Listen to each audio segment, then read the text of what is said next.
Okay, today is Tuesday, July 22nd, 2025, and I would like to call to order the Cape Cod Gateway Airport Commission meeting being held in the airport conference room here at the Cape Cod Gateway Airport.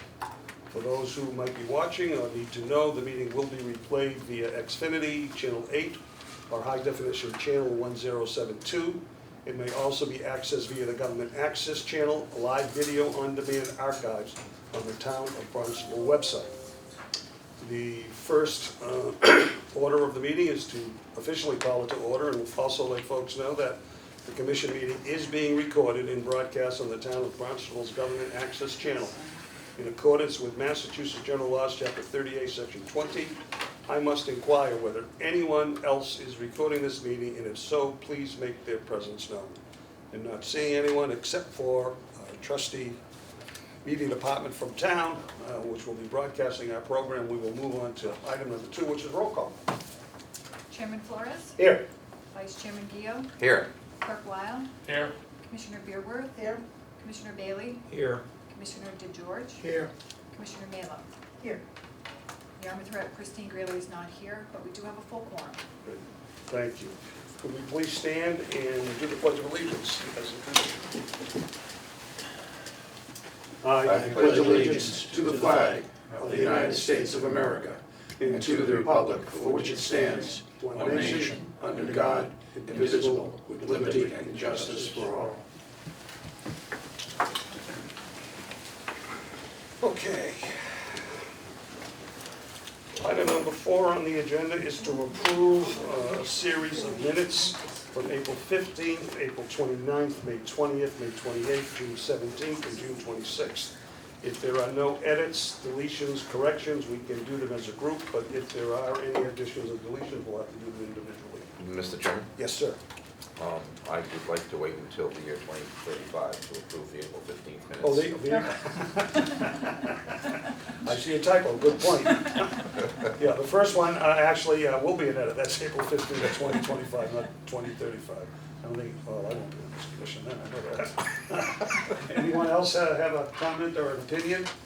Not hearing, then if someone would please make a motion to approve the minutes as I listed them, April 15, 2025, April 29, May 20, May 28, June 17, and June 26. So moved. Second. Any other discussion? Not hearing any. All those in favor signify by saying aye. Aye. Opposed? That is a vote. Next item on the agenda is public comment. We have folks in our audience. Does anyone like to make a comment? Anybody have an issue they want to say or discuss? Not hearing any. We'll move on to the commissioner's response to public comment, which obviously there won't be. So we'll jump right into finance report from subcommittees. Commissioners Weil, Bailey, and Gio are on that committee, and Commissioner Weil is the chairperson. We did not have a meeting since the last meeting where we reported. We had numerous special meetings, but no finance subcommittee meeting. So there's nothing to report there. Infrastructure and marketing, we have Commissioners DeGeorge, Beerworth, and Melo, and Commissioner DeGeorge is chairperson of that. And is there anything to report out? No, we did not have a meeting this past month. Okay. Then we'll move on to our public session. There's no one here needing to speak, so there's no old business. We can jump right into new business today. And the first item is COM 0722-1, which is the introduction of the permanent airport manager. And I want to take the opportunity to first and foremost welcome Mike Nelson, who's to my left, coming on board now as the permanent manager. And there have been a number of different articles in the Cape Cod Times and a couple of other papers. And I just want to quote a couple of things so people who might be watching know who you are and what you're about, and give you the opportunity to introduce yourself. But first and foremost, Mike Nelson, he was chosen by the commission on July 1st following open interviews with Michael and 3 other final candidates. In addition, we negotiated a contract. We finalized that on July 10th. And most folks know that he has been filling the interim position of manager, assistant manager, and project director, actually wearing 3 hats since this past April. And I was quoted, and I don't mind reading my own quote in this particular case, he proved himself filling 3 positions. He's done a terrific job in leading the team in a professional, efficient manner. And then I went on to say he had a very, very successful 90 days. I also mentioned that he understands environmental issues, staff and training, technology, and he has experience in local, state, and federal issues. Finally, I suggested that he also promoted a very positive work culture. He was a man of integrity, and that response and that reaction came to me from a number of different employees who worked with you over a 90-day period, including members of this commission. So, with that being said, Mike's going to be handling obviously budget operations, TSA and security, and building of temporary facilities, the breakdown of temporary facilities, and anything that goes along with what needs to be done here at the airport. From an experiential perspective, Mike has been an air traffic controller at Gateway in 22 and 23. He was air traffic manager at Logan. In addition, he has worked at Falmouth Airpark and also held other airport positions in New England and upstate New York. And you feel free to expand on that when I turn it over to you. And finally, in 1984, he graduated from the University of Vermont with a bachelor's degree in mechanical engineering, which I'm sure you've put to good use already here. And no, really, Mike, with that being said, that's what was in the paper along with other articles. We really do welcome you with open arms. You've done a great job over the past 90 days. You've shown us what it takes really to wear the 3 hats of manager, assistant manager, and project manager. We're hoping that in the immediate next couple of weeks we can get you that assistant manager, so it will relieve some of the pressure that's been on you on a daily basis. So I will just finish by saying welcome and open up to other members of the commission who might want to say something before you do. It would be repetitive, Mr. Chairman. Okay. It's just, you know, Anyone? Okay. Michael, the floor is yours. And you're talking to the people of Barnstable. Yes, well, I just want to thank everybody for this opportunity and the faith and the support of the commission, the airport staff, especially. I wouldn't be sitting here talking to you today if it weren't for the unbelievably great contributions of everybody. Sue and Christina, I'm sorry. And it's just amazing the things that people do here day in and day out that make this airport successful. Sue with giving me the institutional knowledge and historical knowledge to be able to make decisions and be timely with many of the myriad of things that have come across the desk. Christina, the airport security is amazing, and TSA through a bunch of accolades at the inspection last month for what she's done and what this airport has done, and she's really done it almost single-handedly. The ops people here, every department, maintenance is just incredible. The people are great. The tenants, and I see Helene here from Atlantic Aviation, she's been great, a strong supporter, and a good partner to work with as long as with the other tenants that have been here. And it's just been a tremendous start, and I'd be remiss not to only thank everybody here, but the support I get at home for the hours my wife has endured. She's supported me in everything, and through me, she supports this airport 100%. And I just want to take the time to say that and do my best for the airport, the town. The town's been absolutely wonderful to work for, very supportive also, and just moving forward and doing what I can with this tremendous team to serve them and this airport in the manner it deserves. Well, once again, Mike, welcome. We wish you nothing but good luck and good fortune in this position. We're all on the same page with safety and budget and other related issues being the primary issues that we need to deal with on a daily basis. So we have a lot of faith and confidence in you to basically fulfill the mission and the goals. And as time progresses, we'll take a look at our strategic plan that was done just prior to your arrival to maybe change some dates and figure that out and get that back on track, because we spent a lot of time and effort and energy through Mark making that a document that would become a blueprint for who we are and where we are and where we want to go. So we will be moving in that direction sooner than later. Yes. So with that being said, welcome aboard. Thank you very much. Okay, anyone else like to make a comment? Okay, we can move on to, I don't see Katie Campion here. Yes, she- Oh, she's up? No, Zoom. Oh, she's on Zoom. Oh, I'm sorry. Mr. Chairman, Okay, so. a point of order. I think Commissioner Bailey has How about a round of applause for? Oh, absolutely.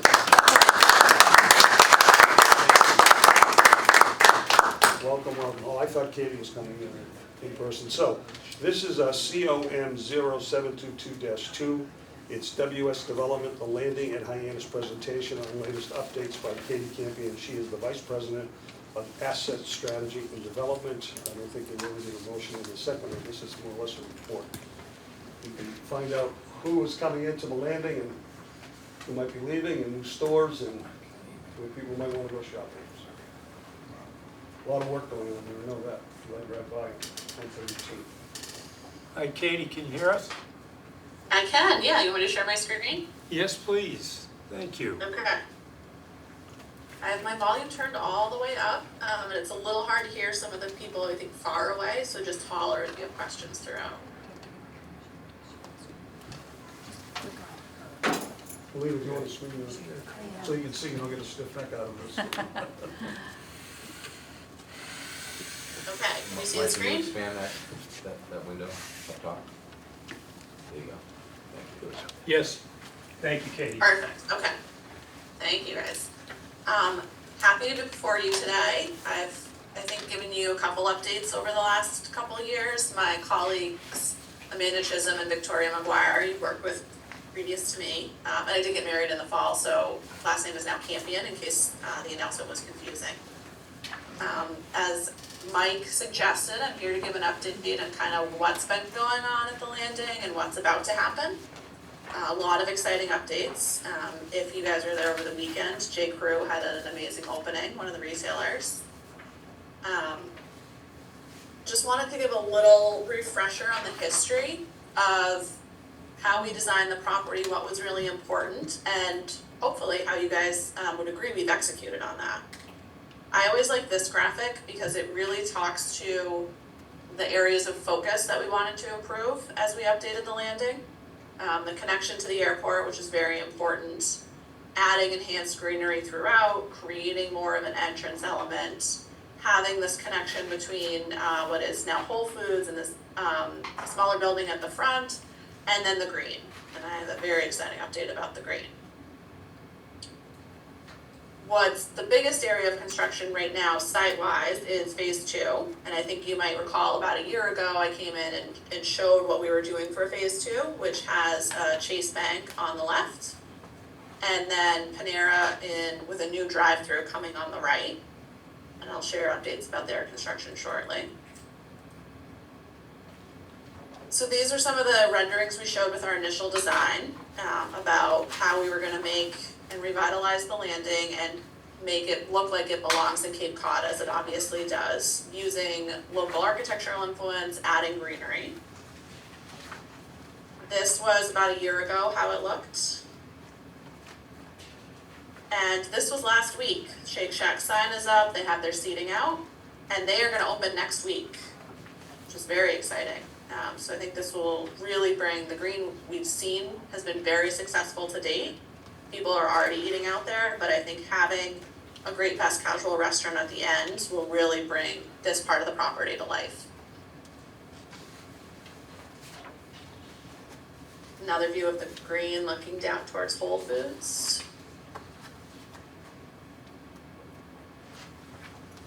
This is Whole Foods, so just showing again, this was the original design intent of landscaping. This was last year, as the building was getting ready to be completed. Whole Foods opened in October in this new location. Interesting story of Whole Foods because they were already in the market, just relocated to our property, but they've been very successful and extremely busy and happy with the location. And this was last week again, so you can see the greenery coming in. Whole Foods is very busy, Shake Shack sign was up. And hopefully you'll agree, looking a lot like what we said we were going to do, using those materials and really looking like a property of the Cape. The pylon sign has also been recently completed, so these were our original renderings. And this was it last week. You can see a little peek of the Chase building construction behind here. But it's both a classic and modern design at the same time, I think, having all the tenants have the black and white logo, bringing in the materials of the Cape, and then filling up with all of our exciting tenants on there. So, what you guys are all excited about is updates on construction, I'm sure, and tenant openings. So as I said earlier, Shake Shack was over here. They're opening end of the month, next week, which is very exciting. Nordstrom Rack, which is between the paper store and Floor & Decor. It is gonna open this fall. They're in the middle of finishing the construction, planning some grand opening events. Chase Bank, out here as part of phase 2. That building is going up, one of the fastest built buildings I've ever seen being built. And they're looking to open early this fall, September, October, depending on how a couple items finish out. Materials are going up. They had 2 walls of materials up last week, and I've been told already this week there's even more. And then Panera, over on the right, they're building their own building, and they're looking to open Q1 of 2026. And that will have a drive-through, which I think will be really great for customer experience. And these are some photos of the Chase Bank building under construction. These are from last week, so like I said, they've made even more progress since then.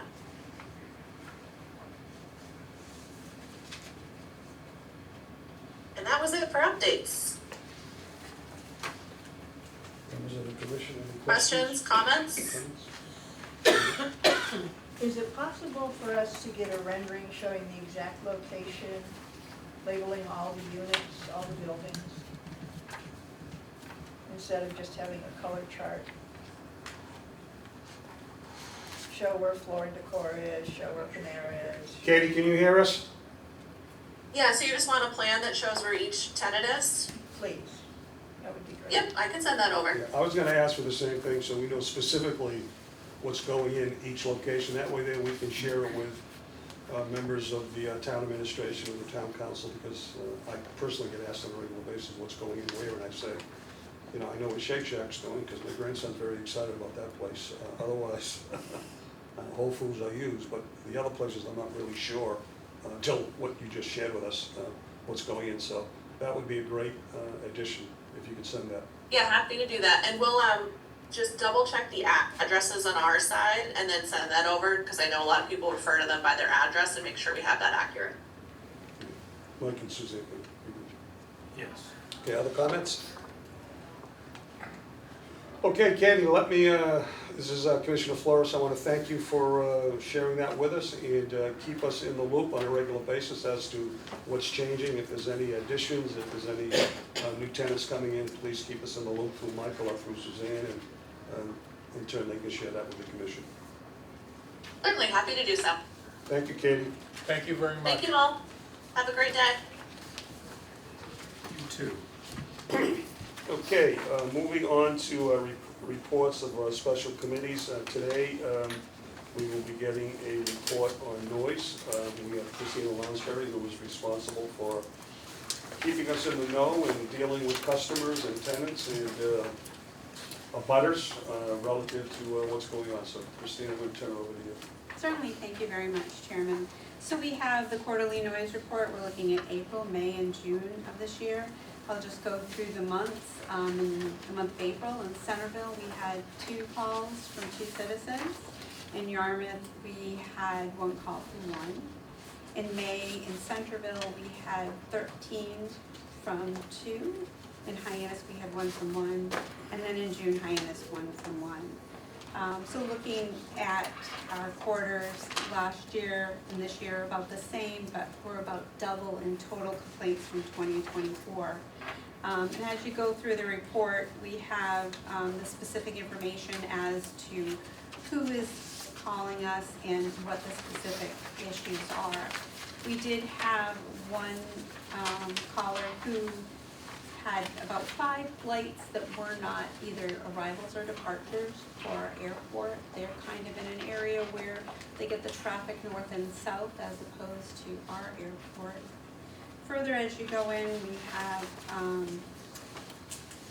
our statistics. We have everything year to date. We have calls by area, by hours. One really good thing that I noticed is the calls are coming in during the normal waking hours. By month, we have the highest month was May. We also give you operations with those calls. We also look at 2025 to 2024, the monthly operations. And in April, we were up 33% from 2024. In May, just 5%, and then in June, 14, almost 15%.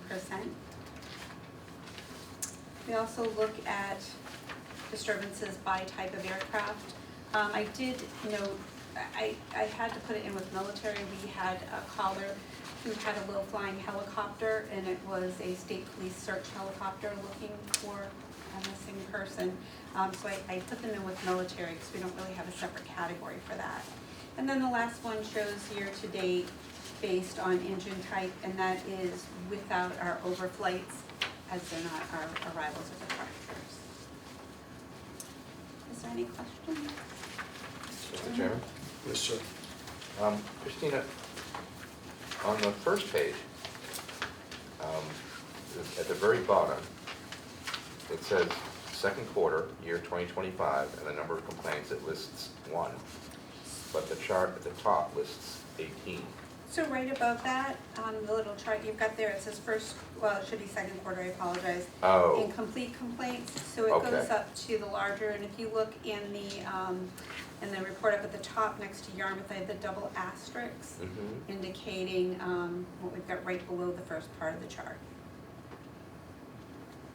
Mr. Chairman? Is that it? Okay, so this should say second quarter incomplete complaints? Yes, thank you. Okay, thank you. Should say second quarter.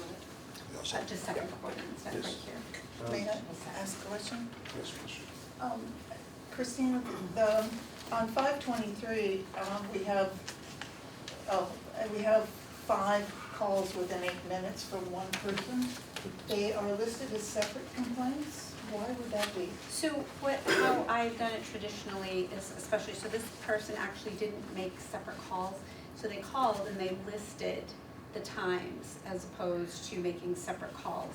And I separate those out partly because, as you can see, there are different types of operations, but also to accurately show the amount of disturbance this one person is reporting. So that they were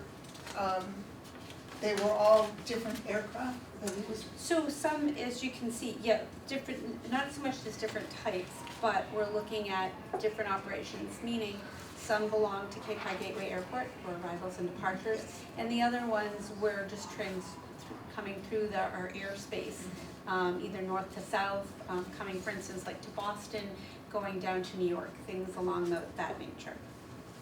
And were we in compliance with the? So yes, in all of the calls that we had, we didn't have anything that was below the FAA regulations. We have them falling in our voluntary noise abatement flight paths. And we do have our voluntary quiet hours. But again, we're a public use airport, so we do need to be available 24/7. And flight paths are, as we know, as Mike and Mark can say, has to do with safety first. We can ask a pilot when they're flying visually to follow a path. However, it's safety first. So if there's anything, traffic, winds, anything that changes, they can use a different runway. So we always look at that part first and foremost. It is voluntary for that reason. And if they're flying by instruments, and you would see most of the larger airplanes, air carriers, I'm sure Betty could tell you, you're flying on an instrument path, you're knowing where you're gonna go, you're not flying as much visually, maybe when you're landing, but not the entire flight. Any other comments from any of the commissioners? The only thing I would suggest, if, this is a good report, thank you, Christina, but if anyone on the commission has a suggestion or another category or something that they want in addition, they could speak to you directly and write into the report. For the job well done. Thank you. Next item on the agenda is our Yarmouth representative who is not here today, and her fellow council. Oh, I'm sorry. Oh, I didn't That's say- okay. Oh, how are I you? snuck in, You did? I yes. apologize. So if I may, my name is Liz Argo, and I'm the alternate from the town of Yarmouth. I'm a select board person. Also a member of the select board, yes? Yes. And I have been asked to read into the record Chris Greenlee's comments. I don't have any of my own, so I'll read Chris's. If we can turn the page. Chris reports that she has been asked by several civic associations to give updates on the airport at their annual meetings this year. On Saturday, she spoke at the Hyannis Park Civic Association meeting with over 50 members present, and to a person, they all commented on the significant issues they had, including the increased numbers, height, and varying flight tracks of planes at all hours of the day. They are extremely disturbed by the intensity of the noise and in the increasing size of the planes. They question safety in general, as they see almost daily reports of aircraft mechanical issues and accidents in neighborhoods of both large and small airports around the country. In addition, they all indicated they have stopped filing complaints with the office, presumably airport office, for months now, as they do not believe there is any commitment to any resolution of their concerns. There are only the quarterly reports that show the numbers. And that she notes that the report that was just presented is evidence of this. That's her comment on the noise reports. She also, while I have the floor, I was asked to note that the town is still questioning when the study on flight tracks and related issues, which was promised last September, when that study will begin. Both Bob Rittenauer, our town administrator, and our consultant, Ron Price, are waiting for this information, as well as abutters who wish to be a part of the project. So it's a question we could have answered.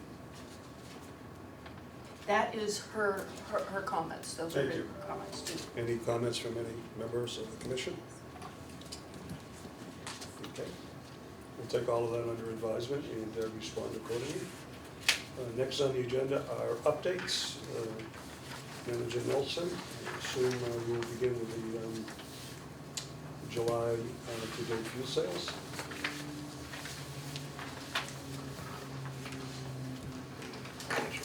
Well, I asked the financial data actually to be reviewed by the subcommittee on finance before it came to us. Anything with finances, I want the subcommittee to see it and to plumb and to delve right into the issues of concern. So why don't we go right into the fuel sales report. Okay, and the fuel sales you have it in front of you. Everybody see that? The first page is the monthly sales for the fiscal year of '25. And you can tell by the graphs, the sales accelerated mid-April and continue to be strong through early July, hoping fiscal year '26 to continue the uptrend from fiscal year '23, which is depicted on the next page. From '22 to '23, there was a little downward movement in sales, but it has been ticking back up. And the trend for July, don't have the numbers in front of us, but that seems to be going in that same trend that you're seeing on the next page, where it compares year over year fiscal years. Historically, we all see the same pattern of growth. This year has outpaced all the other years because of the strong upward trend that started in April and continues into July and beyond. And the crews are doing very well, keeping up with the demand that we've experienced. As far as going forward, the numbers on the last page, you'll see, and they compare April, May, June to previous years, very, very strong numbers year over year. May was competitive with the last couple, but June and July, July's coming out, all of those numbers for the next month's subcommittee meetings. Very, very strong June, which has helped propel the fuel sales for this year, fiscal year. Excellent.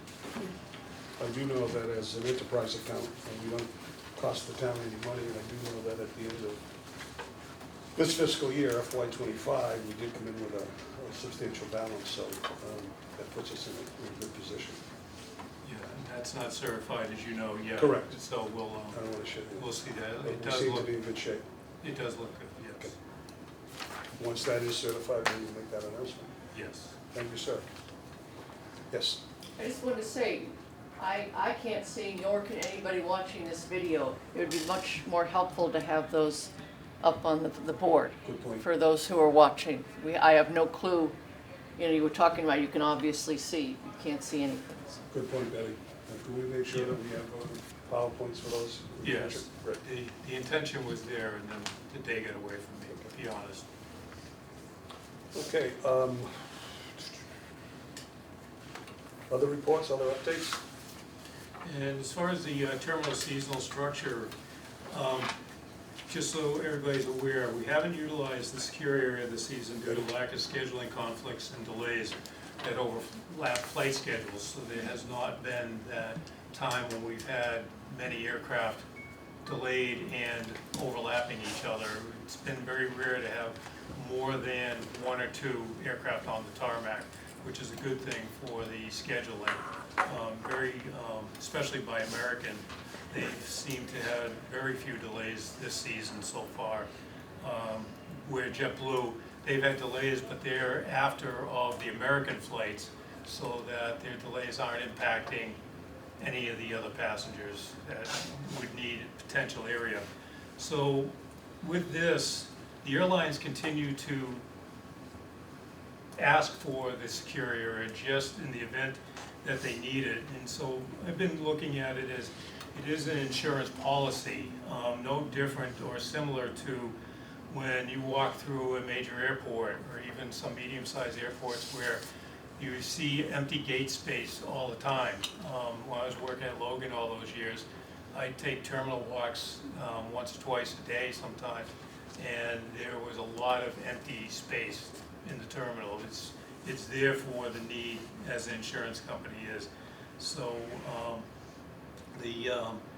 but the airline schedules have really helped out with that and the good weather this year.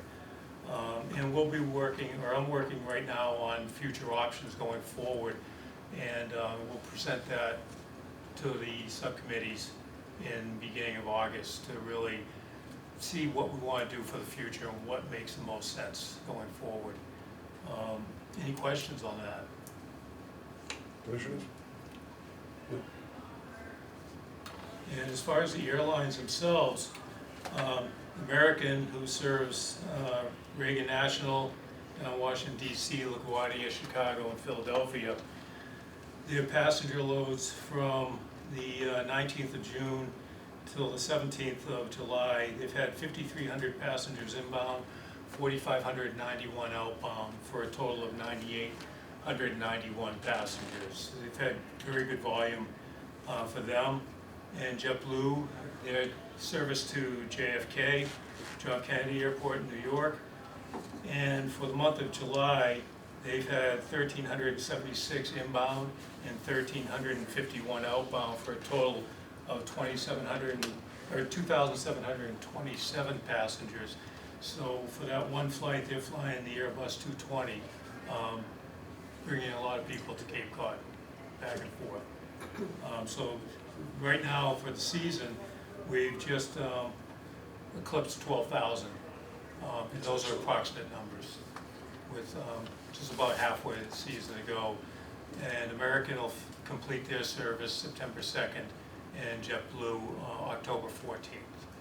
Mike, I know you've been in discussions with both airlines relative to seeing if there is a possibility that that could be continued on a year-round basis, not necessarily on a daily basis as they are now, but maybe 1 or 2 days per week. Is there any progress in that area?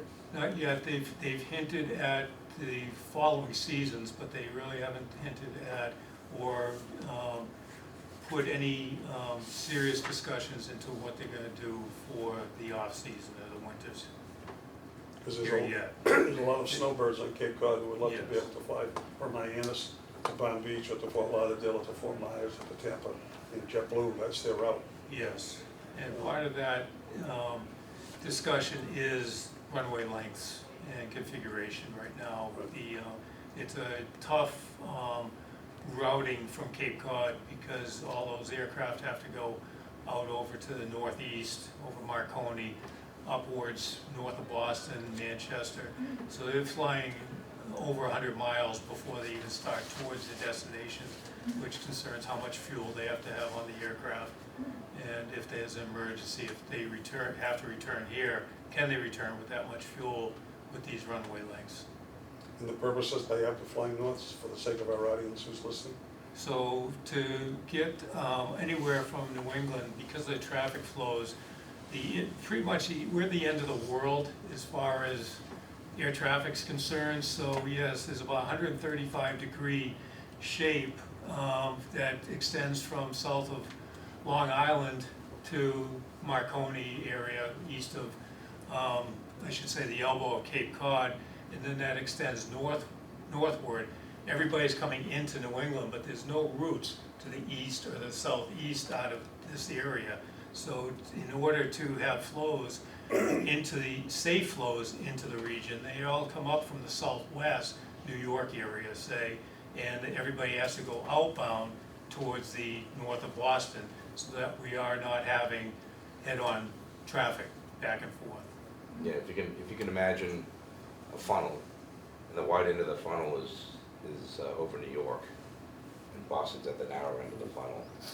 So you get traffic coming in from all across the country that has to go fed into this funnel at the same time. You've got the departures coming out, so. Yeah, and that's a great analogy, and it really starts down by the Washington DC area, the northeast corridor. Yeah. And that funnel is really tough, so the aircraft not only have to be safe out of the area, but they have to gain enough altitude to start climbing up over the inbound northeast corridor. Is that due to the outdated air traffic control system and the ability to handle things?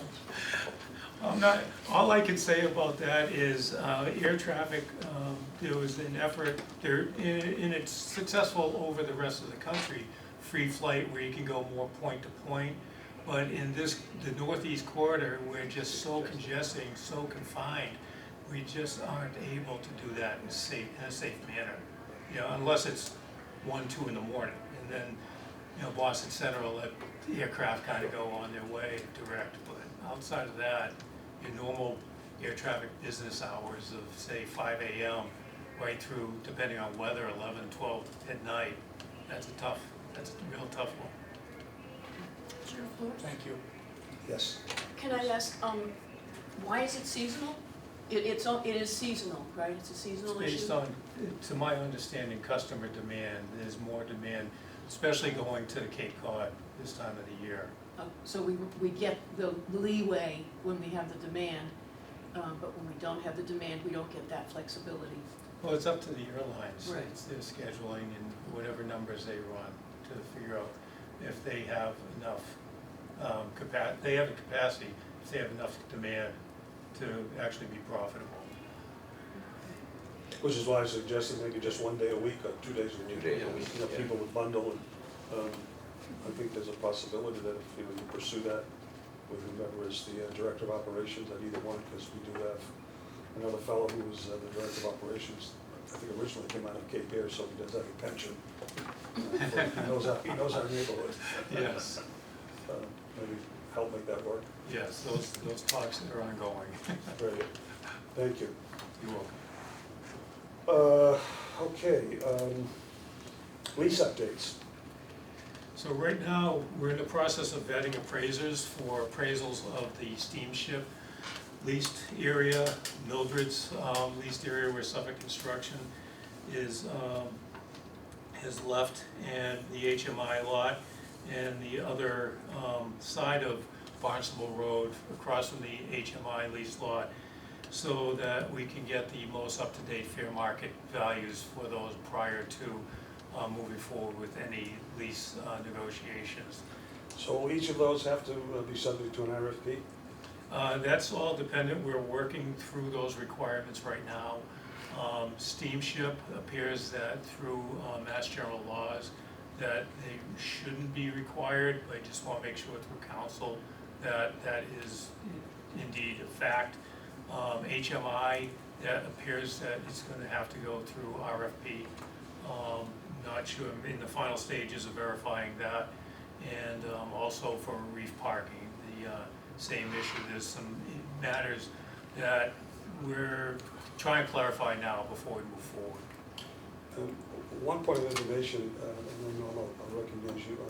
I'm just curious about the Steamship Authority where they've been parking for the past X amount of years. I know there was issues of concern relative to that lease if they were to not get it.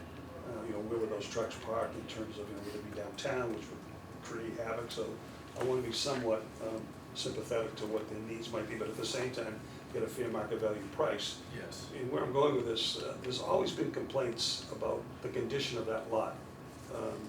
It's rutted, it's gravel, it makes a mess of Mary Dunn Road that we just basically paid to have resurfaced. It clouds up the back of the hangars that are on that side of the terminal. Is there a condition that we could put that would have to be resurfaced? That would definitely be part of the lease negotiations, the site improvements, because there needs to be grading done, there needs to be drainage considerations. And also, one of the big concerns is going to be traffic flow, because you mentioned the Mary Dunn Way, and now we have 18-wheelers going up Mary Dunn Way to one of the last lots. So there's a lot of wear and tear on that road already. And these 18-wheelers are starting to accelerate in a turn. So similar to what was brought up in June about some more deformation of the tarmac, we're going to see that probably sooner than later with the continued traffic. And we want to build all of that into whatever RFPs that we do, so it's recognized. Yes. Because right now it's still in decent shape, and I want to Yes. hopefully continue it in that way. And even in terms of the Steamship Authority parking lot, that's always been total chaos in that lot. People park pretty much wherever they want to park. Nothing's lined. You have trailers. It just looks very unprofessional. So that really needs to be addressed. Yes. Mr. Chairman? Yes, sir. Yeah, regarding leases, before Mike went on vacation, I met with him just to talk about finance subcommittee related issues and leases, and it was one of the topics. And one of the things that has come up at the commission level and at the subcommittee level is, how these leases have been structured and what's been included in the terms in the leases. And as an offshoot of that, I said to Mike, we'd be happy to look at leases, one, to get a better understanding of them in general, the structure of them. One of the issues is we have some of these open-ended leases where we don't have a definition of what the different services are particularly, and we'd like to understand that better and be able to communicate within the subcommittee and into the commission and to the public. Well, Mike reached out to me with a copy of the update for the TSA lease, and I shared that with the other subcommittee members, and I will be getting back to him with some general feedback on that. And part of it is to help with the pile of leases that he's got to go through to try to help with the workload. We're not there to be attorneys trying to create the leases, but just to gain a better understanding and help him with some basic understanding. We also talked about other financial matters to just get an update on how things flow. So. Thank you, Commissioner Weil. The only comment that I make relative to leases is that from this point forward, we want to be on top of when leases expire, when contracts expire, because unbeknownst to the commission as a whole, we were never made aware of some that have been sort of outdated for a while. And that's not good business, so we want to be sure that you're on top of that as we move forward. And I know there's a pile of them on your desk right now, so as you peck away at them, you can report back to the finance subcommittee, we're going to bring it to the full commission. Yes. So, thank you. The terminal apron hard standards, grant money related, so we can speak to that issue too. Yes, so, condition appears stable. Haven't had the high heat of late June that caused some of the deformation. But what we've done for measures is when the temperature is 85 degrees or higher, we do go out there and apply water to cool off the apron. We were hitting, especially those days in late June, the surface temperature was 135 degrees, give or take a few degrees. And after cooling it with water, just simple water, we were able to bring it down to 89, 90 degrees. So the water was helping, and not having the hot days has helped a bit. And I actually do my usual inspections, and the last one was today, and there's definitely some wear and tear, but structural integrity appears to be okay. We're just seeing the grooves are getting a little deeper, and so based on that, and we had talked about some of the issues financially with those. Been talking to the engineer about moving the project forward again in procurement. Since it was pulled from the town council, we have to start the process over again and get in a first reading. The next meeting's not until August 17th though, so the earliest probably be able to have the appropriation is probably the second meeting in September, if all goes well. So we just started talking to Mr. Milne in finance about that, and moving the procurement forward, and we'll definitely talk about that in the subcommittee meetings in August to get approval to move forward. And for the sake of our audience that might be listening, the hard stands basically are the result of the weight of the planes when they park and our passengers deplane. The heat of the asphalt causes the asphalt to melt and sink a little bit, so we begin to get ruts. And hard stand is a special type of concrete, basically a hard stand, so that does not occur. Yes. We were moving forward with that, with some grant monies, until the federal government decided that in every contract language, there had to be anti-immigration and anti-DEI language, which when that happened, we were then informed that through our attorneys that violated the Massachusetts state constitution. So we would be with a liability if I or anybody else had signed those contracts. So we had to pull back on that. And we're waiting to see how that all falls out, because there has been a court injunction filed in Rhode Island against that, but we're still not sure what the outcome of that is going to be. But as soon as we can move forward and feel comfortable that there's no liability for the airport commission or the town, we'll hopefully get hard stands before next season, in 2026. That's the story behind it. Well, we're laying out, and talking to, developing a plan for that, just in case we don't get approved or we're just not in time for the fall season.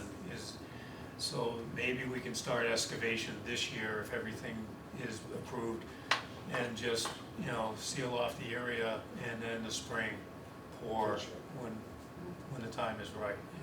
It's just going to be a matter of how the next 60 days plays out. Any questions on any of those issues so far? Okay. Next is PFAS and the public involvement plan and update. So our LSP, HRP Associates, installed 2 wells at the ARF building, maintenance building, on the north and south ends. And the sampling will begin next week. And those wells are specifically to detect any horizontal migration and what the vertical migration is, if there is horizontal PFAS migration outside of the footprint of that building, so that we can start addressing the ARF drains that need repair. We don't want to start a construction project without having very, very good, high credible information on what PFAS concerns may be and how we would have to contain that if we did move forward. And they also installed 3 more wells along between taxiway Bravo and runway 624. They had detected some levels of PFAS in that area, but the determination was that it wasn't airport PFAS from airport foam, but we just want to get a better idea of where that plume might be. It appears that the 3 wells that are already there, that these new wells were installed adjacent to, just didn't capture all the data we needed. So moving forward, we'll get the sampling started next week on that also, so that we can determine hopefully what's going on the eastern side of the airport in reference to those plumes. And Mike, that's a very critical issue for the commission as well as for the Yes. town as a whole, so make sure you're on top of that in terms of reporting back to us, so that Yes. anything that needs to be done to mitigate, if you will, those plumes moving east, west, north, or south, that we take care of that and focus on it. Yes. That impacts our water supply and our aquifer. And then included in your meeting pamphlet is the Hyannis PFAS Community Working Group letter that was sent to Town Council on June 6th. And also included is a Mass DEP statement from June 26th regarding the claims that were made to the Town Council. And I'm just going to summarize for everybody. The Mass DEP stated that the new discussion was not held with anyone regarding the airport and its PFAS efforts. Mass DEP data review indicated initially significant decrease in PFAS concentrations, but additional data is necessary to determine the effectiveness of the cap. In that letter to the town council, initially they said the cap wasn't working, and Mass DEP was very concerned. And in this letter or email that Mass DEP sent, no, they're not concerned with the cap, but further monitoring of samples is needed. So was that erroneous information? It appears to be misinformation, yes, on the first 2 points.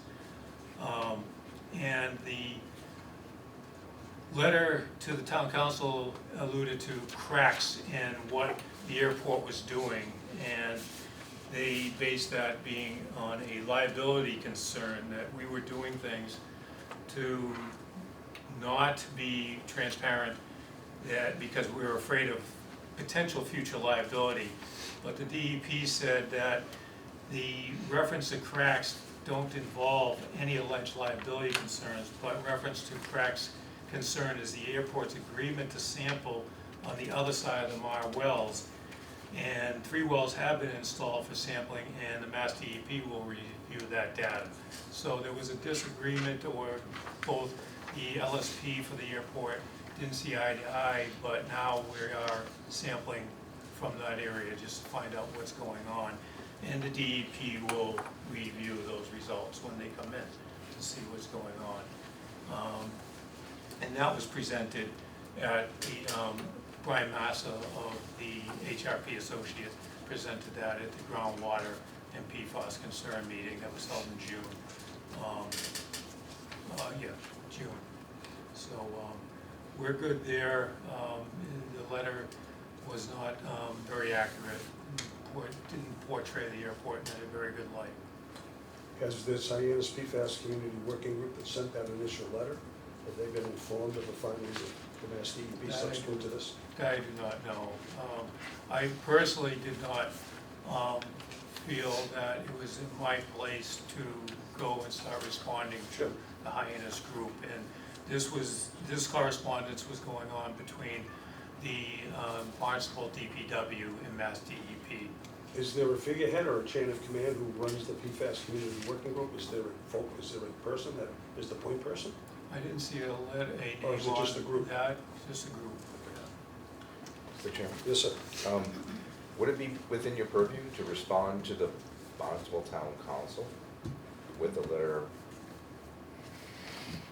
setting the record straight about their letter?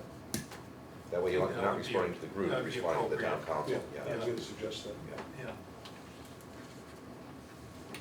Because I know in my tenure on the airport commission along with everybody else. And PFAS related, it has been a very critical issue. We've done everything that I think was within our power, and spent a lot of money, to mitigate the situation. So, I mean, if there's a problem, we want to address it, we want to face it head on and correct it.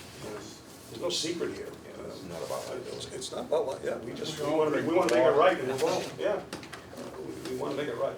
Yes, and there are groups that are working with HRP. They're combining their data and working on finding ways to mitigate.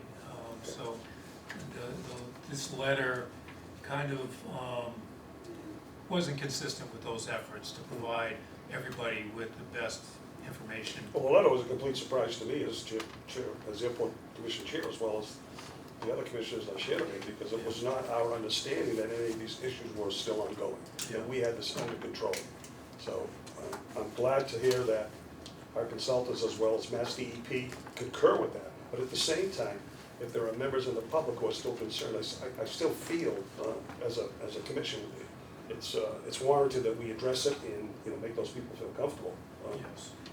If I may, Chair Forrest. Yes. I congratulate you on that position. I think that the town of Yarmouth is very pleased that the Airport Commission is turning a strong ear to the concerns, so thank you. Absolutely.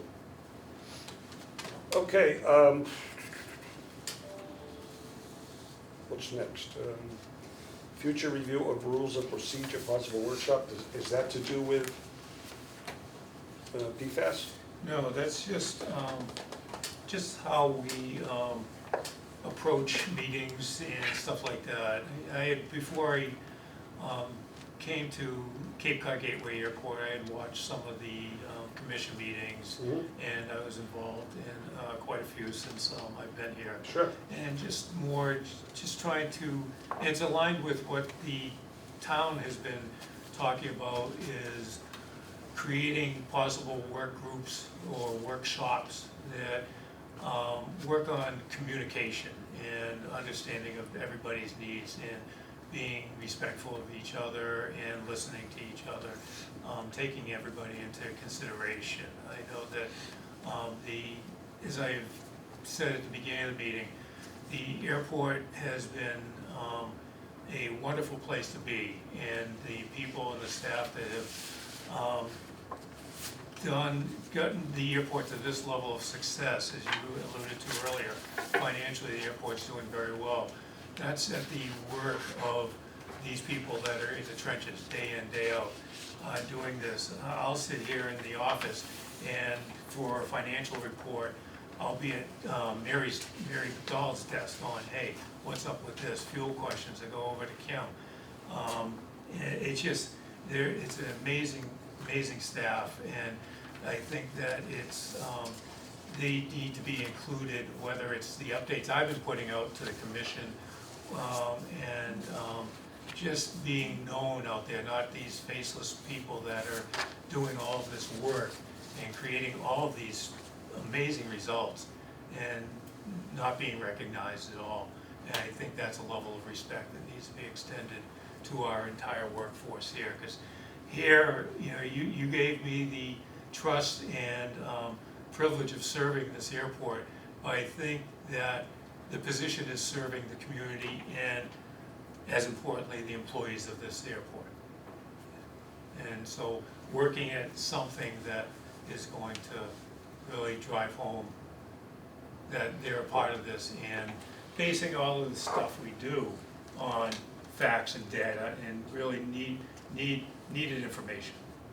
Mr. Chairman, Yes, sir. I'm not sure what that means. I was gonna ask that, the meeting has ended after 40 minutes idle time? Yeah, that was over I mean, anyway. our video was on it. Katie was the only one, the video. Mike, in response to that, I would agree that, we are very fortunate to have the quality staff that we do. Everybody is truly on top of their game. I know in my, over a year now as commission chair, that I have observed nothing but the highest level of excellence from every department. Everybody does their job, whether it's maintenance, whether it's ops, whether it's Suzanne, executive assistant, whether it's Christina doing noise reports, or Mary doing finance. I mean, it's a good team effort, but at the same time, I want to be sure that we as a commission, that we are as transparent as possible with the public. So if there are any issues, if there are any concerns, I mean, we have nothing to hide behind here. We do a terrific job collectively as a whole. I want to make sure that the public is aware of concerns because there's nothing to hide in the sense of whether it's PFAS or whether it's budget. I mean, I'm glad to report that the budget, yeah, we're a few million ahead of the curve, which is great. And the fact that we don't cost the town any money through our enterprise account, that's through the hard work of the finance committee, asking good questions, digging down, plumbing for more information on a regular basis. And it's not really the challenge, it's just so that we become a better airport as a community as well as a whole. So I commend you for agreeing to that and moving it forward, and I commend our staff, all of our staff for doing just an absolutely wonderful job. And perhaps someone else might want to say something. Mr. Chairman, I would highly encourage Mike to, let's call it a spotlight, right? I mean, you see this fantastic work day to day, we don't, right? So I think it's perfectly acceptable to create an agenda item that's a spotlight on excellence and Recognize it. Yeah, and recognize something that happened during the month that you want to put a spotlight on and say. Also on our website, we should have like Yeah. Employee of the Month, a spotlight in terms of what people are doing. And right now, it's a lot of advertising, but a lot of people don't know what goes into running a day-to-day operations of an airport. And it might be the beginning of something that's a regular feature of the website, so people have a better understanding. Yes, thank you. Okay, anything else, Manager Nelson? Just, again, thank you very much for all your support, and I hope to fulfill all of your expectations. Great, and we look forward to, in the not-too-distant future, to bring on an assistant airport manager to alleviate some of the pressure off of you, and at the same time, perhaps reconsider that project manager position and fold that into the airport for substantial cost savings if it makes sense, and we can discuss that down the road. But with that being said, are there any announcements or comments from any of the commissioners? Okay, not hearing any. There's no matters that were unanticipated by me as the chair, so I guess we can call for an adjournment. Before we do that, I will announce that our next meeting is August 19th, 2025, so same place, same station, and I will take a motion to adjourn. So moved. Is there a second? Second. Any issues? Not hearing any? All those in favor signify by saying aye. Aye. Opposed? Meeting adjourned. Thank you all very, very much.